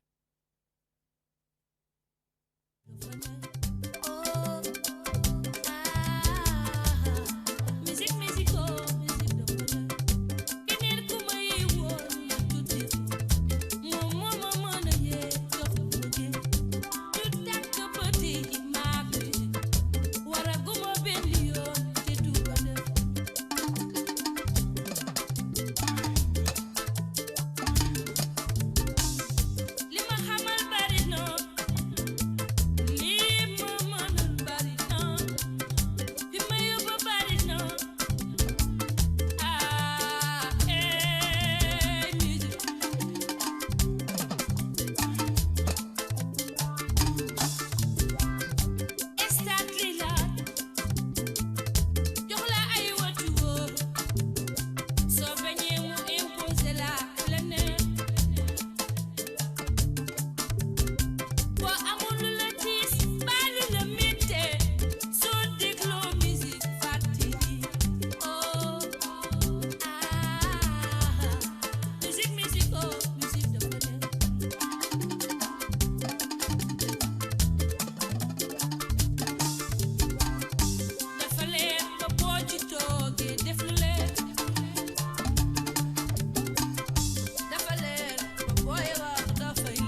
aca merci beaucoup ci Oumou ci li nga xam ne def na ko mooy tàllal micro bi ñi nga xam ne ñooy askan wi gis naa ci nag ay avis yu différents ñii ne dañ koy jënd ñii ne bu ñu demee ba jënd na ci am ñu bàyyi ça veut dire que am na ñoo xam ne ils sont pas encore conscients que ni artistes yi dañu war a dund ci li ñuy def Modou. waaw surtout Kalsa reportage bi bon déglu nañ ko dégg nga avis yu divergents yi ñu ci am ñii ne dañuy jënd ñii ne duñ jënd c'est vrai que day xaw a diis ci sénégalais bi. parce que dafa am ay paramètres yu bëri yuy dugg en jeu. d'ailleurs booy jënd musique ci plateforme ça ne se fait pas ci espèce. c'est-à-dire doo jël xaalis ne ko jaay ma. da ngay utiliser li nga xam ne mooy sa compte banque. yaa ngi dégg sa compte bancaire. et souvent carte lay doon booy kii wala wala sa numéro de compte booy joxe. et le Sénégalais il est un peu réticent par rapport à ça par rapport à l'internet. parce que escroquerie bi daf fi bëri moo tax gars yi dañuy faral di ragal ngir jënd deuxième point bi moo di. Les gens ne sont pas assez sensibilisés suffisamment sensibilisés ci plateforme yooyu ngir ñu mën a jënd musique boo dee xool li ëpp li gars yi xam YouTube la YouTube pour ñoom da ngay télécharger tu as internet tu télécharges c'est gratuit ki moom musique bi dina ci am benn part bu ko Google di fay YouTube di fay ainsi de suite gars yi noonu lañu ko jàppee ñoom pour ñoom donc plateforme yooyu télécharger nga ciy def mais jënd musique doo ko def donc li ñu war a def moo di xëy na sensibiliser ñi nga xam te ni ils ont des comptes banques ils peuvent acheter musique via les plateformes que ñu jënd ko parce que jënd bi mooy jàppale artiste bi la ba pare lutter contre la piraterie lay doon bu boobaa lutter contre piraterie boobu ñuy wax également dañu am kenn ci waxtaan wi nga xam ne mooy wàllu plateforme yi nga xam ne ñoo fi nekk musique bi nag mooy plateforme bu njëkk bi nekk Sénégal bi nga xam ne lépp luy jaay musique fii ci Sénégal ñoom daanaka yegg nañ fépp moo xam application bi wala www.musicbi.com ñu fës lool ci Sénégal jiitu sax ci plateforme yi nga xam ne ñoo fi nekk tey jaay musique Moussa lañ ci jokkool ci téléphone bi moom mooy initiateur u plateforme boobu la jiite ko ànd ci ak équipe am Moussa ñi ngi lay nuyu. maa ngi leen di fay kal ñu am mbégte dalal la ci suñu waxtaan ci suba si ci li nga xam ne mooy waxtaan bi ñu tànn mooy ndax tey jàpp nañ ni fi àddina toll plateforme yi la ñu war a jiital ci njaayu musique bi. waaw bon balaa may tontu maa ngi nuyu yéen ñëpp. di leen sant yéen waa King FM di leen ñaanal yàlla may leen ngeen jëm ca kanam a kanam plateforme numérique yi jamono ji nii ku wax waxu musique rek waxu numérique ngay wax. ndax gars yi boo gisee sax. dañ la naan sama clip mu ngi YouTube. jamono ji yàgg de dañ la doon wax sama clip mu ngi ci CD bi wala mu ngi ci DVD bi. wala kaay ma jaay la CD. après ñu dem benn moment naan yaa ngeen fàttaliku jamono yi MP3. yooyu yëpp léegi amatul. léegi lépp digital la. donc digital bi moom mooy numérique moo gën a gaaw parce que gars yi léegi ñu ngi def CD amatuñu dara seen téléphone dañuy déglu. donc plateforme numérique yi jamono ji toll nii moo mën a dimbali artiste bi moo mën a sax dimbali. économie bi jamono ñu donc bu si lépp luy rajo ak télé àndee donc dañuy mën a defaraat ensemble économie numérique bi donc via la culture. mais Moussa maa ngi lay nuyu Mamadou Fall bu Futurs Médias plateforme yi c'est vrai que ñoo mën a dimbali artistes yi mais aujourd'hui boo dee xool les Sénégalais ils ont l'habitude ñoom du ñu jënd musique via les plateformes li ñuy def moom mooy télécharger musique bi. Parce que xëy na dañoo foog ni bu ñu télécharger yéen di ngeen ci am dara ci côté boobu est-ce que téléchargement wala nombre de like yi wala truc da ngeen ci am ay koppar gi ñaata ngeen ci mën a gagner par exemple bu fekkee mën na dundal artiste bi. waaw xam nga si distribution dafa am ñaari façon distribution am na distribution jaay nit ki ñëw jënd ko am na boo xam ne streaming la nit ki daf koy déglu. donc jaay bi waa ji daf koy jënd benn yoon am ko ci téléphone am déglu bi nit ki day ñëw connecté wu di déglu saa yu dégloo day am benn abonnement donc ñuy dagg ci abonnement bi fay artiste bi bu waa artiste bi plateforme bi ñëpp ci gis seen bopp parce que après nombre d'écoute bi lay nekk lu muy gën a bëri artiste bi di fi gën a am xaalis mais par rapport ak sénégalais yi ñun constat bu ñu def mooy bañu ñu jënd musique. dañ ko xamul voilà. d'accord Sénégalais yi bañ ñu jënd musique ñun au début dañu doon wax gars yi dañu doon wax Sénégalais yi dañoo bañ a jënd musique xoolal ba depuis ñaata temps ngi nii plus de 10 ans 10 heures iTunes Spotify ñu ngi dund. mais yooyu ay plateforme bitim réew la. yooyu ay plateforme bitim réew la te ñun nit ñi dañ ci gars yi suñu artistes yi soo waxee ñu ne la sama album mu ngi Deezer mu ngi iTunes mais Sénégalais yi amuñu carte bancaire bu ñu mën a utiliser loolu. donc tout l'intérêt maintenant d'être sur les plateformes sénégalaises ñuy mën a déglu seen ay way. li ma ci préciser Moussa Modou Fall laal na ko sànq li booy wax plateforme jëndi leen musique ñëpp dañuy xalaat ay carte bancaire te du ñëpp am carte yi du ñëpp am ay compte bancaire am na ñoo xam ne tey bëgg nañ cee bokk mais amuñu loolu. dama gis ni léegi am na beneen facilité bu ci am ci ginnaaw mooy yow même boo yorul téléphone sax boo xamante ne ni xarañ na trop par SMS kese da nga ciy jënd musique bi c'est-à-dire que tey bu ma bëggee déglu benn musique gu yëngal gësam bu Modou Fall damay dem SMS rek bind Modou Fall yëngal gësam envoyé son bi ñëw sama téléphone ma appuyer ci lien bi mu yóbbu ma télécharger ko mais très simple laajul carte bancaire laajul dara est-ce que noonu mu accéder maintenant laajul tamit benn communication pour ñu xam ne njaayu musique mën na ñàkk ay carte bancaire ak yu mel noonu. ankañ laaj na communication bi moom ba suñuy njiiru dund ci la ñuy dëkk. ndax communication bi moom duñ ko war ñu ko musa bàyyi.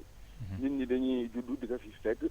ñi ko xamoon dee dem kenn ñëwaat ainsi de suite communication moom luy wéy la moo tax sànq si début bi ma ne woon bu si rajo yeex télé yi àndee day nekk benn économie numérique boo xam ne ñëpp si gis seen bopp.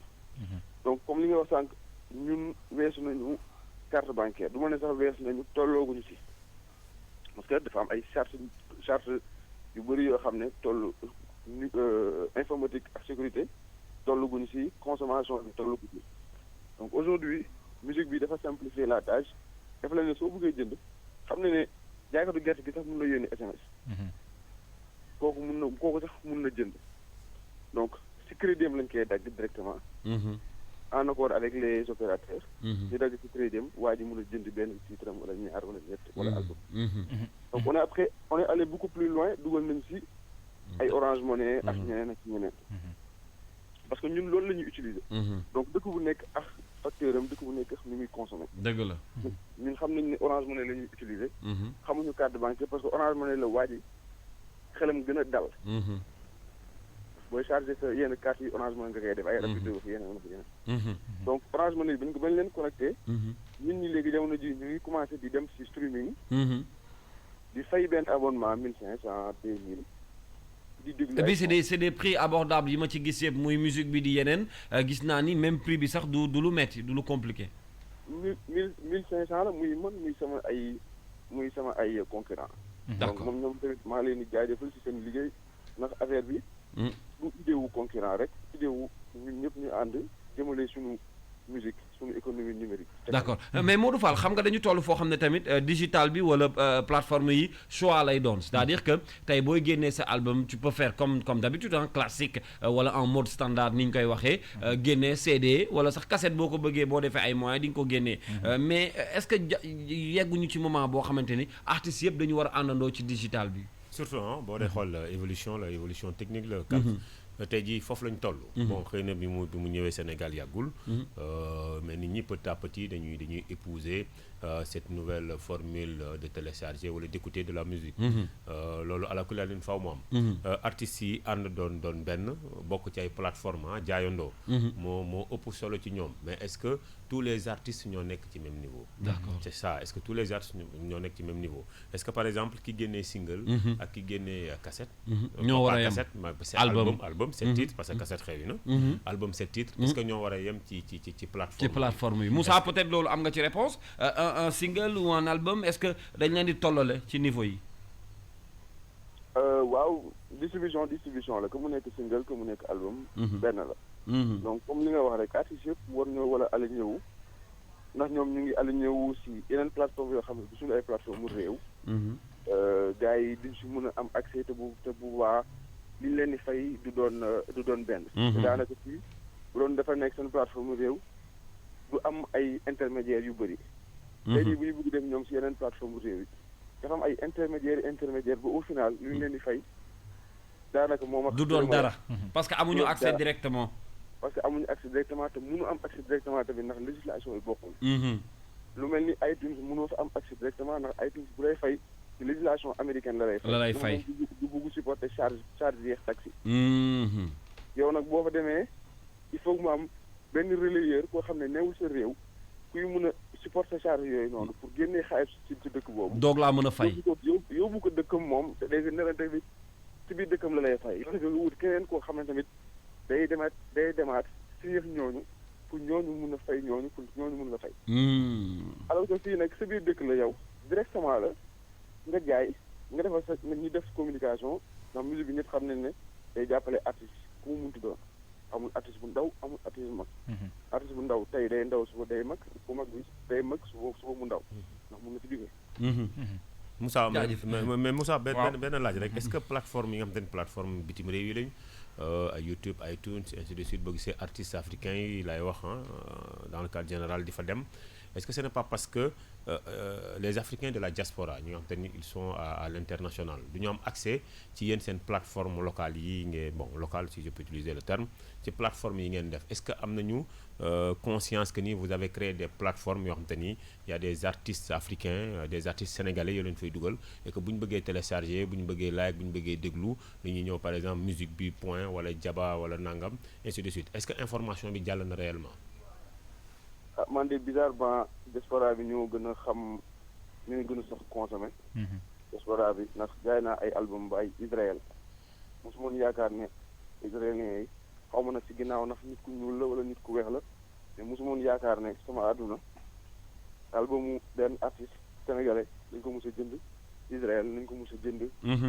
ay Guyane hollandaise te kii yoo xam ne mosuma woon xam ne sax am nañ ko mos a jënd Inde. donc loolu rek. lu baax la loolu rek c'est quelque chose dëgg la Moussa franchement ñi ngi lay gërëm ci disponibilité bi may fàtte ni yow yaa jiite plateforme boobu di musique bi nekk également suñu ay partenaires ñu ngi lay gërëm bu baax di fàttaliwaat ni www.musicbi.com la wala sax bu fekkee ni que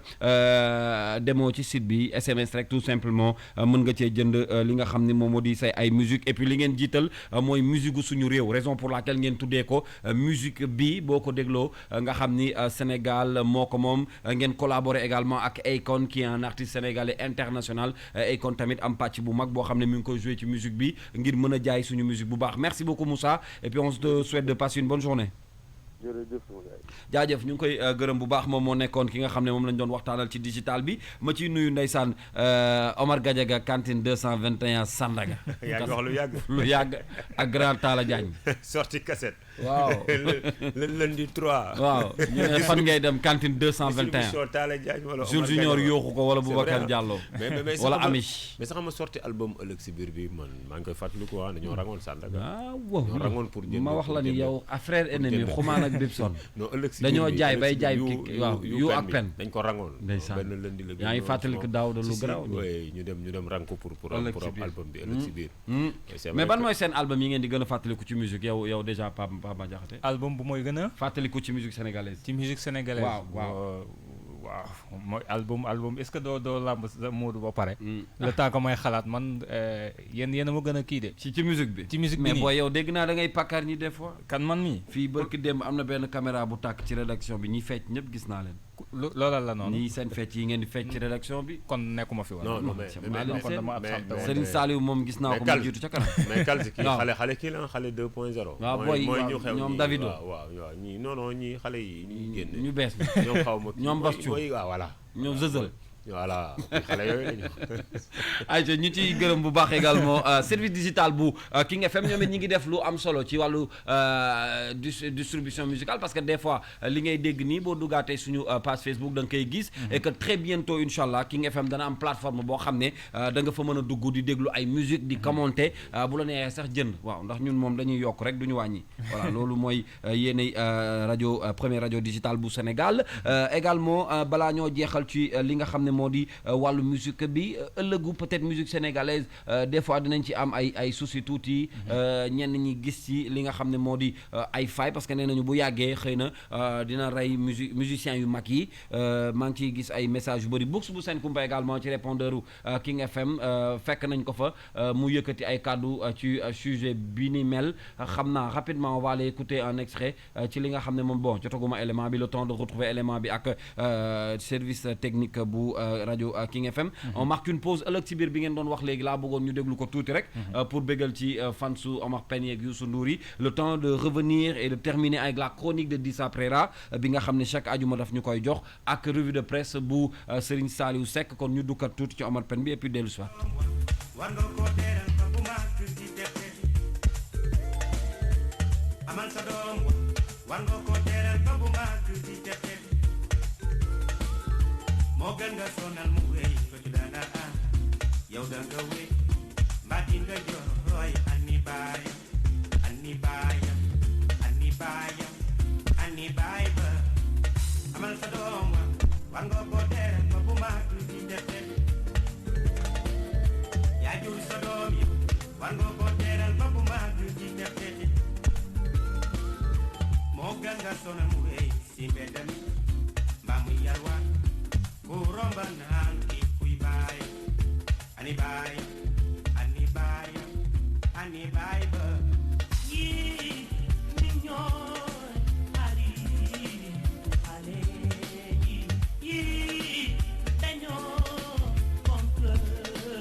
acca dañu marqué woon benn pause musicale un peu ci musique la ñu nekk booboog léegi ak plateforme yi ñu doon waxtaanee tey ëllëg si biir album boo xam ne Sénégal mënuñu koo fàtte jamonoy Omar Pène laa faral wala Youssou Ndour laa faral li jamonoy far la woon.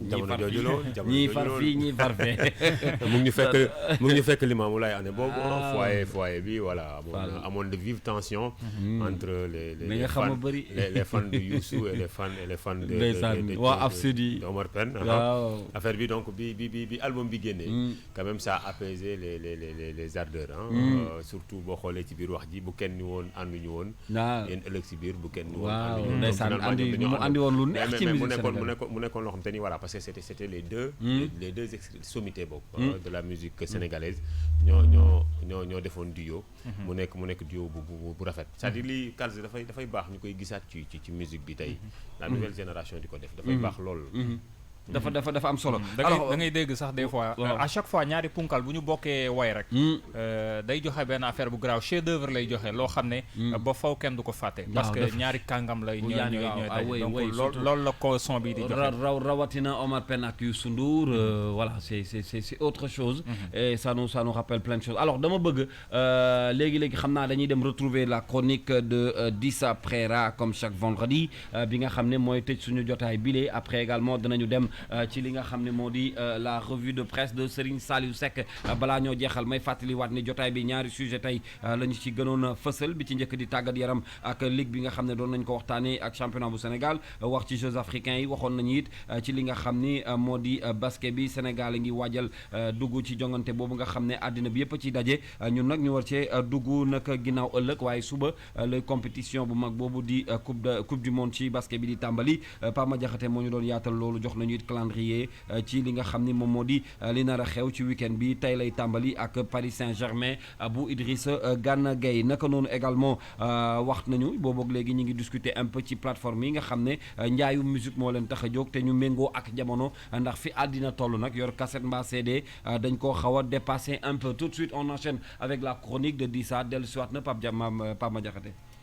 on écoute la chronique de Dissa waaw ca ñu déglu Dissa Préra mu wax ñu semaine bi lan moo ko ci marqué ci actualité. C'est les deux mains menottées qu'ils y sont entrés, mais Cheikh Ndiaye et Babacar Mané y sont ressortis les deux pieds devant, morts par électrocution suite à un mouvement de panique, nous dit-on. Mais qui sait ce qui s'est réellement passé cette nuit, à part les détenus de la chambre 11 eux-mêmes? Un drame, une atrocité, un supplice de mourir de la sorte. La mort de ces deux détenus semble pourtant pas surprendre réellement l'opinion. On l'a dit, répété et même rabâché. La MAC de Rebeuss doit être allégée de son trop-plein de prisonniers. Morts d'hommes dans cette prison, ce n'est pas la première fois que cela arrive. L'on se rappelle de la mutinerie de 2016 où un détenu y avait aussi perdu la vie. La vie, on ne la perd pas uniquement en prison, mais nos routes sont devenues aussi des tueuses. Et ce n'est pas la maman du tout petit Abdou Dieng qui dira le contraire. Son fils ne verra jamais les portes de la classe de CI qui l'attendait à la prochaine rentrée des classes. C'est vraiment dommage. Percuté par deux chauffards, en plein jour, l'enfant est mort sur le coup. Un mois d'août macabre sur les routes du Sénégal. Bignona, 3 morts. Ross Béthio, Ziguinchor, 3 morts. Kaffrine, 1 mort. Fatick, 3 morts. Le décompte n'en finit pas. Des accidents principalement causés par l'indiscipline et l'inconscience de certains conducteurs. À cela vient s'ajouter les défaillances dans la prise en charge des blessés, surtout dans les zones éloignées de Dakar ou centres urbains de l'intérieur du pays. Seule arme contre ces tueurs des routes, l'application stricte de la loi. À ce rythme, les routes vont tuer plus que les maladies ou autres. L'on se demande où peut-on vivre en sécurité dans ce pays sans peur d'être électrocuté ou encore se faire écraser par un véhicule fou. Passer les accidents et leur lot de victimes, parlons d'une autre folie qui guette certains de nos compatriotes qui sont appelés artistes au point de soulever l'ire et l'indignation. Peau dépigmentée, grand boubou à la drianké sénégalaise, une démarche digne d'une femme. L'énergumène qui se fait appeler chanteur doit être stoppé, mieux interné à l'hôpital psychiatrique d'Al Khel, parce qu'il faut le dire, ce jeune homme apprenti artiste, ce sont les médias qui l'ont fabriqué de toutes pièces. Une contre-valeur, il choque, il provoque de l'aversion. Un autre personnage et sa déclaration qui provoque du dégoût nous vient de l'Hexagone. Un esprit cadenassé a osé s'en prendre à ma communauté mouride, donc à tout le Sénégal et même l'Afrique. Faudrait-il répondre à ce petit toubab ignorant et raciste? Bref, devant la déclaration d'un extrémiste en perte de vitesse, il est essentiel de rappeler à cette peau pâle que son impertinence est dérisoire face à notre foi à Serigne Touba. C'est comme une goutte d'eau dans la mer. Cet esprit fermé oublie que l'aide au développement, depuis l'indépendance, n'a jamais mené le Sénégal nulle part. Heureusement pour nous, Cheikhoul Khadim était là et reste le berger de son peuple. Jërëjëf Serigne Touba, jaarama Mame Cheikh Ibrahima Fall. Très pertinent, am solo lool ci chronique bi kokoy Dissa. Commentaire? Non, c'est une chronique quand même qui expose les tares de nos sociétés, ou de notre société. Dissa quand même donc a fait ni ñu koy waxee synthèse u li xew boo xoolee drame bi am Rebeuss, indiscipline u chauffeur yi, rey xale boo xam te ni juróom-benn at la am fële ca Boune, nga ñëw jël en fait nit koo xamante ni image bi mu waroon dégager waroon yar xale yi, mais boo dee xool fi mu jëm da leen di yàq. wax itam ci ki nga xam te ni day jéem a ŋàññ ku tedd ki nga xam te ni moom la ñëpp gëm. yooyu yëpp mu wax ko ci chronique-am mu nekk chronique bu am solo. quand même une belle chronique. à féliciter Dissa Préra. jërëjëf Dissa ñu ngi lay gërëm bu baax rendez-vous vendredi prochain ci chronique bi waaye tamit may fàttali mën ngeen a retrouver chronique u Dissa Préra ci suñu chaîne YouTube muy plateforme yi ñu leen jagleel ak page Facebook bi ak ci www.kingfm.sn. merci beaucoup à Dissa, très content tey ci sa chronique bi li xale yi di wax saf na sap voilà. laal nga ko bu baax a baax ayca ñu enchaîné nag ak revue de presse bu Serigne Saliou Seck Pama Diakhaté. waaw ñu daal di déglu Serigne Saliou mu nafaral ñu li gën a fës ci yëglekaay yi. Gelwaar moo ne woon baaraam bu ñu tàllal joxoñ la waaye juróomi baaraam yu ñu tàllal kuy dem yalwaan la kàdduy Gelwaar yooyee daanaka bëri na ci askan wi ñu ko def président Macky Sall ngir mu bàyyi Khalifa Ababacar Sall mënu tëj ca kaso bu Rebeuss ba noppet di ko xamal ni déggub janj du ko teree góob Les Échos ne moo taxit démb ci alxames ji ci la Khalifa Ababacar Sall def juróom-ñeenti téeméeri fan ca biir kaso bu Rebeuss sa taxoon it ay farandom doon ko màggal ca Grand Yoff waaye tamit laataa ñuy noppi seen ndaje ma ci la ki fi nekkoon maire bu Ndakaaru jaare ci Facebook am ngir tontu leen ci biir Les Échos mu fay xamle ni réew mi moo ëpp doole foofu ay bëgg-bëggam Vox Populi ne Khalifa Ababacar Sall kay li mu wax démb daw na yaram ubbil yéenekaay bi xaaf ne bu nekkee ci biir kaso bu Rebeuss di muñ ba léegi dafa fekk ni nangu dogalup sunu borom waaye gaa yi nekk ci ginnaawam di ko taxaw mu yokk ci ne ki jël yoon wu ni mel ba noppeetu noppi ngir muñ lépp xaaf xamal naa tàngoom ye ne manees nanoo sukkandiku ci moom ngir wéyal lépp li nu njort ci wàllum politique Le Quotidien ne lii daal li muy tekki moo di ne Khalifa Ababacar Sall tey la gën a dogu ci taxawaay ci wàllum politique Source A ne moo taxit kàddu yu muy wax daanaka président Macky Sall la cay tontu Barthélémy Dias ci biir La Tribune ne mooyay ndax naka àdduna wërngal këpp xam na ni président Macky Sall mooy ki bàyyi Khalifa Ababacar Sall ci biir kaso bu Rebeuss te nag lépp politique dong moo ko lal xaaf mel ni kuy dalal Dias fii ci biir yéenekaay bi des médias bi dem ba naan ko muñ leen rek te xam ne lu dul yàlla rek ak neen la teyit kaso bu Rebeuss ci lu yàggatul dara dina fa jóge Cheikh Ndiaye ak Babacar Mané ñoom jóge nañ ba faw ca biir kaso bu Rebeuss ubbil L'Observateur journal Rue 15 angle corniche bi ne néew yi ñenu faatoon ca biir kaso bu Rebeuss la autopsie ba wane moo di ne courant moo leen maas ba laal seeni yuur ak seen wetu ko ndeyjoor ñu mujjee faa jaaree ñàkk seen bakkan ba tax ñu jébbal seeni néew seeni njaboot yéenekaay bi ne loolee moo sabab maître Malick Sall di jëwriñ ji sàlloo wàllum yoon ci biir réewum Sénégal liñ ko xamal moo di mu bàyyi lépp li mu doon def ngir dellu siwaat ci diwaanu Ndakaaru ba lijjanti mbir mu ni mel Ndeye Mbaye di yaayu Cheikh Ndiaye di kenn ka faatu ca biir kaso bu Rebeuss ne yaakaaram tas na ndax nag ci Cheikh la nu yaakaaroon ngir defar defaraat seen àdduna ak génn ci ndóol gi nu nekk. El Capo génne nañ ko Thiès. L'Observateur ne El Capo moo di policier bi nu tuddoon ci faatuk Amar Mafati Mbaye moom nag mujjee nañ koo affecté ca beneen gox. Mafati Mbaye di baayu Amar Mbaye ne doomam dañ koo rey ba noppi boole ci di xoqatal ña ko fekke woon. fekk leen ma ci enquête yéene kaay Aminata Touré moo fa ndogetu jël place wax fa lu yaatu muy ci l'accident yeeg dee yu bëri yi. conseil économique social et environnemental bi muy jiite ci dialogue national bi ba ci feer ba nekk ca Falémé ubbil journal bi mu ne buñ jëlee ku mel ne Ousmane Sonko moom lépp lu muy wax muy coowul 94 milliards yi di feer ba nekk ca Falémé dara leeru ko ca te nag lenn rek moo ko yitteel moo di fexe ba nekk njiitul opposition bi source aane lu ci mën di am daal Ousmane Sonko ay waxam moo ngi bëgg a bari te it lépp lu mu wax gaañi dinañ génn weddi ko muy coowul pétrole beeg gaz bi feer ba nekk ca Falémé député yi dul fay impôt parc automobile bu Moustapha Niass livre am bi mu ne gaañi dañ koo tere ngir mu jaay ko ak nin ko lànkale ñu koy garder lépp am nay taskatu xibaar yu ci joxe seen xalaat ci biir source a ku ci mel ni Arona Dem nekk rédacteur en chef bu Vox Populi Moustapha Diop bu Walfadjri TV ba ci Iba Bari Camara te ku nekk ak la nga ca wax ji nekk ci xët wu njëkku Vox Populi doy na waar yéenekaay bi ne li ko dale Grand Yoff jaar xaar yàlla utali Parcelles Assainies Médina ba Guédiawaye askan wa fa yeewoon ndox yu bon yi jaxasoo ko taw beeg ak calte ga fa nekk bun ci sàkkul pexe léegi tey musiba dina leen dal te nag ba fii ONAS nee nan amuñu ci solution la xew ca Vélingara yombu ta utal solution tey day firndeel ni luggukatub jaan moo koy mujje Amadou Gaye toll ci ñeen fukki at ak juróom-ñett jaan la doon wekkoo di wër luuma ya nekk ca Vélingara di jaayi sunguf ak i saafara ñëpp ràññee ko fa ba ko doon woowee Baye Jaan waaye nag moom Baye Jaan jaan ja mu doon wekkoo moo ko matt ba mu jaaree faa ñàkk bakkanam jaan ja defal na ko affaire Baye Jaan musiba naaru la loolu yéeme na waaw loolu yéeme na dégg naa ñi waroon doon ko seetaan sax ñoo mujj dàq jaan bi rey ko. defar jaan ja non doy na waar. doy na waar dañu lu ñu war a moytu la jërëjëf Serigne Saliou Seck kenn du moom xale boobu man bu ne ubbil rek ubbil macha allah et puis ubbil yéen a kaay et puis xam nga li ci neex. ubbil ji rek mooy technique bi muy utiliser sa xale technique. c'est voilà quoi. Fall vraiment Fall. c'est à saluer quoi. ñaanal ko bu leen catu sama waa ji. waaw ñaanal ko bàyyi leen sama boy bi ñaanal ko baat bi wér et puis. waaw danañ ko dégg Sëñ Saliou kenn du moom bu ko kenn jatu moom daal su ne ubbil rek sama xol bi seddu guy jërëjëf ñu ngi lay gërëm bu baax dinañu àndaat ak moom incha allah midi culture mooy beneen jotaay xibaar bi gën a yaatu di ngeen ci am revue de presse bi xanaa balaa ngeen a jóg rek ma xool xibaaru dem beeg dëkk bi nu tali bi demee Massaer ñi ngi lay nuyu. maa ngi lay fay di jégal. di la ziar bu baax a baax Massaer la ñuy àndal ci trafic info di xibaaru dem beeg dëkk bi nu tali bi tëddee bu tawee nag day faral di bëri ay xat-xat ndax tooy yee koy waral nu Ndakaaru def ci suba si. waaw tey moom beaucoup de complications ñi nga xam ne ñoo nekk ci Bourguiba bi jëm vers ñi nga xam ne ñoo nekk ci Bourguiba bi dëgmal VDN moom rang bu gudd moo leen fay xaar parce que yéen ñi compliqué na trop. boo ñëwee ba au niveau des ronds-points C2 aussi war a jëm Castor très compliqué di jéegal rond-point Castor ba front de terre daanaka benn fil moo fa nekk. kon xat na moom yëfi xaw na jaxasoo ma waaw tey moom xaw na jaxasoo ma. kon xat na bu ngeen amee ay deux roues jël leen ko. waaw tey moom xaw na waaw tey ku am deux roues na ko jël. waaw et puis def ndànk tam def ndànk. waaw parce que télé bi tooy na aussi quoi def ndànk rek. bu tooyee da ngay di tax.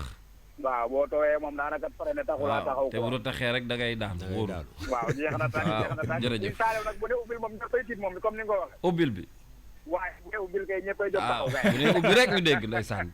kookoy sëñ Saliou Seck jërëjëf ñu ngi lay gërëm bu baax Massaer merci beaucoup rendez-vous altine ak jàmm merci beaucoup les amis waaw balaa ngay jeexal info utile Man Touré suñu naataango bi nekkoon ci ñun te nekk léegi fële ca Sénélec waaw bon risque pluie partout au Sénégal lay wax ni ne nit ñi kon fagaru bu kenn laal li nga xamante ni moo di fil courant yi nekk ci suuf bu ñu laal benn poto boo xamante ni moom moo xam bant la lu ñu tabax wala weñ nañu moytu itam li nga xamante ni moo di ligne courant yi maanaam fil yi traversé moytu itam ndaamaar yi seen bopp mbëkk poto yi moytu li nga xamante ni moo di amal ay liggéey ci proximité maanaam lu jege kii courant yeeg yooyu moytu li nga xamante ni lépp loo xamante ni day yóbbu courant ci jamono ji nga xamante ni taw bi dañ ni taw bi mën na am mu bëri fii ci Sénégal ngir moytu rek xam am na solo fagaroo gën faju fagaroo gën faju Man Touré ñu ngi lay xaar yow it bëgg nañ la fay gis de